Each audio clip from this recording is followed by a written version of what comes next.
আমরা 5 জন দাঁড়িয়ে থাকবো, কিন্তু এই দলকে আমরা তুলবো। বাংলার 2,60,00,000 ভোটার ভোট দিয়েছে বিজেপি বিরোধী ভোট। তারা বিজেপিকেও ভোট দিতে পারতো, দেয়নি, আমাদের দিয়েছে। সেই ভোটটা মমতা ব্যানার্জির ভোট, তৃণমূল কংগ্রেসের কর্মীদের রক্তের ভোট। এই ভোটটা কোনো মেম্বার যদি ভাগতে চায় ভাগো। এই দলটা কোনো নেতা তৈরি করেনি, কেবল মমতা ব্যানার্জি তৈরি করেছে আর কর্মীরা তৈরি করেছে। এত বুকের পাটা ছিল, তাহলে আখরুল জামানের কংগ্রেস, সাবিনা ইয়াসমিনের কংগ্রেস, ঋতব্রতর কংগ্রেস, ববি হাকিমের কংগ্রেস, অরূপ বিশ্বাসের কংগ্রেসে দাঁড়াননি কেন? একটা গদ্দারকে আমি চ্যালেঞ্জ করছি, ব্যক্তিগত আক্রমণে যাবেন না। অভিষেক কত খারাপ আর কে কি করেছে ওইসবে যাবেন না। আপনারা সোজা দাঁড়িয়ে মাটিতে দাঁড়িয়ে বলুন যে আইনত ভাবে আপনারা কোন ধারায় আপনারা বলতে পারছেন যে আপনারা অ্যান্টি ডিফেকশনে। 20টা সংসদ কি করেছে? 20টা সংসদ সই করে বলেছে যে আমরা তৃণমূল কংগ্রেসের সাথে নই, আমরা এখন national citizen party of India বলেছে। কি বলেন? তার মানে ওরা স্বেচ্ছায় বলেছে, আমরা তো কাউকে বলেনি। তার মানে 10th শিডিউলের 2(1)(a)তে এরা ডিসকোয়ালিফাই হয় এবং আমি গিয়ে কথা বললাম। এখন পশ্চিমবঙ্গের মানুষদের, স্পেশালি আমাদের কর্মীদের মধ্যে অনেকে হয়তো বুঝতে পারছে না কি হচ্ছে। রোজ কিছু না কিছু হচ্ছে, রোজ মিডিয়ার সামনে কিছু দেখছে। আমাদের অনেক ভালো কর্মী যারা নিজের ঘাম রক্ত দিয়ে এই দলটা তৈরি করেছে। এই দলটা কোনো নেতা তৈরি করেনি, কেবল মমতা ব্যানার্জি তৈরি করেছে আর কর্মীরা তৈরি করেছে। তাই আজকে প্রত্যেকটা কর্মীদের উদ্দেশ্যে আমি বলছি, আর যে যেখানেই যাক না, জেলা পরিষদ যদি যায় যাক, এমএলএ যায় যাক, এমপি যায় যাক, এরা প্রত্যেকে গাদ্দার। আমরা এদের বিরুদ্ধে দলত্যাগ বিরোধী আইন প্রয়োগ করব। কিন্তু জিনিসটা খুব সোজা। জিনিসটা কি? যে যদি আমি একজন সাংসদ, আমি একজন এমপি মহুয়া মৈত্র, আমি কৃষ্ণনগর লোকসভা কেন্দ্র থেকে তৃণমূল কংগ্রেসের টিকিটে জিতেছি। আমি 60,000 ভোটে জিতেছি এবং আমার মুখ দেখে কেউ ভোট দেয়, মমতা ব্যানার্জির মুখ দেখে ভোট দিয়েছে এবং আমি দলের প্রতীকে নির্বাচিত। প্রত্যেকটি সাংসদ, 28 জন সাংসদ, নুরুদা মারা গিয়েছে, 28 জন সাংসদই যারা রয়েছে তারা তৃণমূল কংগ্রেসের নির্বাচিত সাংসদ। দে আর নট ইন্ডিপেন্ডেন্ট। আমাদের আসলে প্রবলেম কি, যে এটা দিদিমণিরও আমাদের আজকে বাধ্য হয়ে বলতে হচ্ছে যে আমরা যখন অনেক এমপি, সবার শিক্ষার মান তো এক হয় না, তো অনেকে নিজেরাই হয়তো কনস্টিটিউশন অফ ইন্ডিয়াটা কোনোদিন পড়েনি। 3টে জিনিস দেখতে হবে। এক হচ্ছে আইনত দিক থেকে দেখতে হবে, 2 হচ্ছে নৈতিক দিক থেকে দেখতে হবে, আর 3 হচ্ছে রাজনৈতিক দিক থেকে দেখতে হবে। প্রথমে আমি আইনত দিক থেকে দেখি। আইনে কিন্তু এটা একদম সাদা এবং কালো। আইনটা কি? আইনটা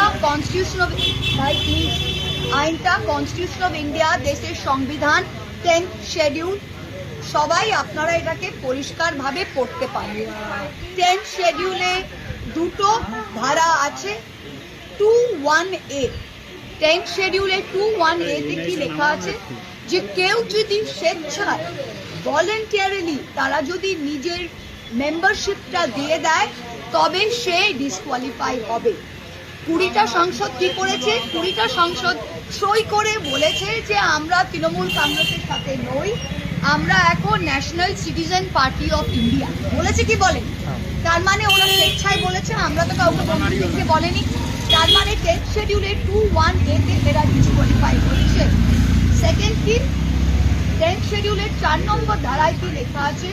যে মার্জার, ওরা বলছে আমরা মার্জার করছি। মার্জার মানে একত্রিত হওয়া।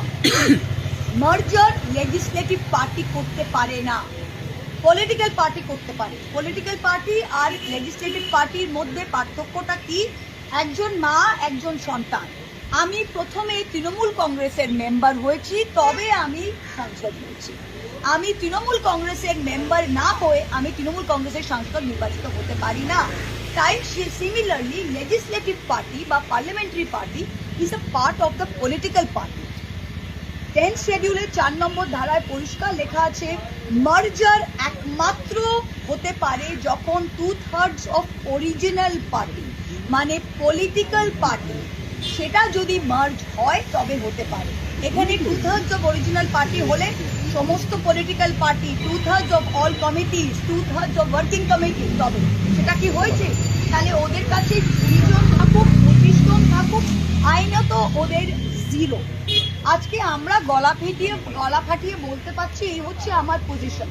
একটা গদ্দারকে আমি চ্যালেঞ্জ করছি, ব্যক্তিগত আক্রমণে যাবেন না, অভিষেক কত খারাপ আর কে কি করেছে ওইসবে যাবেন না। আপনারা সোজা দাঁড়িয়ে মাটিতে দাঁড়িয়ে বলুন যে আইনত ভাবে আপনারা কোন ধারায় আপনারা বলতে পারছেন যে আপনারা অ্যান্টি ডিফেকশনে পড়বেন না।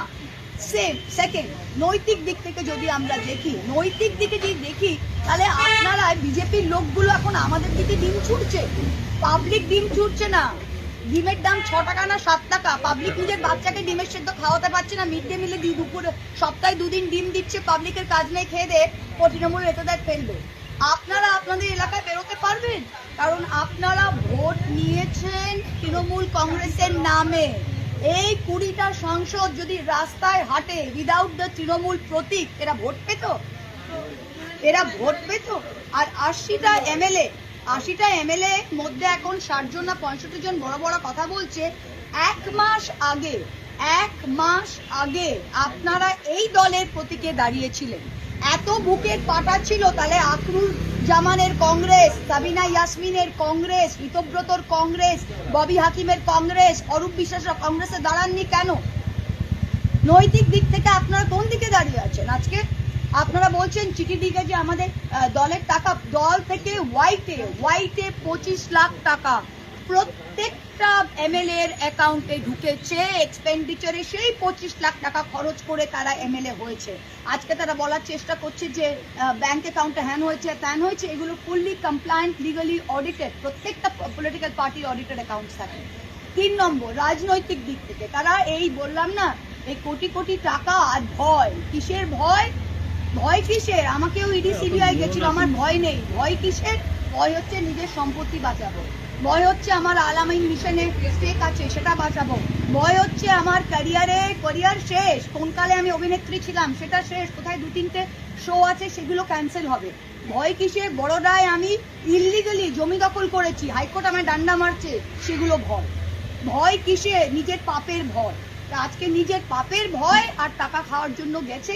আমি লিখে দিতে পারছি যে এদের যদি এইটুকু রাজনৈতিক বা নৈতিক সেন্স থাকে, তৃণমূল কংগ্রেস পছন্দ নয়, নো প্রবলেম, অভিষেক পছন্দ নয়, নো প্রবলেম।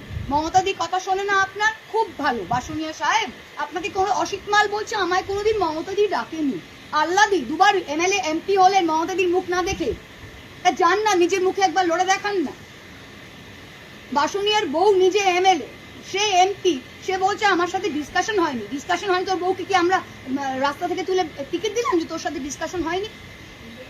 মানে এইগুলো যুক্তিহীন কথাবার্তা। আর আমি কর্মীদের বলছি, এদের যেতে দিন। প্রত্যেকটা জেলা পরিষদ, আজকে নদিয়া জেলা পরিষদ ওরা অনাস্থা আনছে, আমি বলছি ফেরতে দাও জেলা পরিষদ, 1 পয়সা দেবো না। 10 জন এসে তারা জেলা পরিষদ, এদের আমরা জিতিয়েছি, কর্মীরা জিতিয়েছে। আজকে জেলা পরিষদের নির্বাচিত সদস্যরা বলছে আমাকে 10 লাখ টাকা দিন, আমি অনাস্থা পুড়িয়ে দেবো। দরকার নেই, ফেলে দাও, দরকার নেই, ইস্পার উস্পার হোক। আমরা 5 জন দাঁড়িয়ে থাকবো, কিন্তু এই দলকে আমরা তুলবো। বাংলার 2,60,00,000 ভোটার ভোট দিয়েছে বিজেপি বিরোধী ভোট। তারা বিজেপিকেও ভোট দিতে পারতো, দেয়নি, আমাদের দিয়েছে। সেই ভোটটা মমতা ব্যানার্জির ভোট, তৃণমূল কংগ্রেসের কর্মীদের রক্তের ভোট। এই ভোটটা কোনো মেম্বার যদি ভাগতে চায় ভাগো। নতিটাকা 1 পঞ্চায়েতে আপনারা পঞ্চায়েত ফেলবেন, ফেলেন। এই দুটো চোর মেম্বারকে নিয়ে ভোট চাইতেও যেতে পারছি না, ফেলেন। জেলা পরিষদ ফেলবেন, ফেলেন। যে যাবার যান, কর্মী থাকবে, কর্মী তৈরি করেছে, আর মমতা ব্যানার্জি থাকবে। আর আমরা যদি 7-8 জনও থাকি, আমরা কিন্তু বিজেপিকে ফিনিশ করে আমাদের দেশটাকে বাঁচাবো। এইটাই আজকে আমাদের বলার আছে।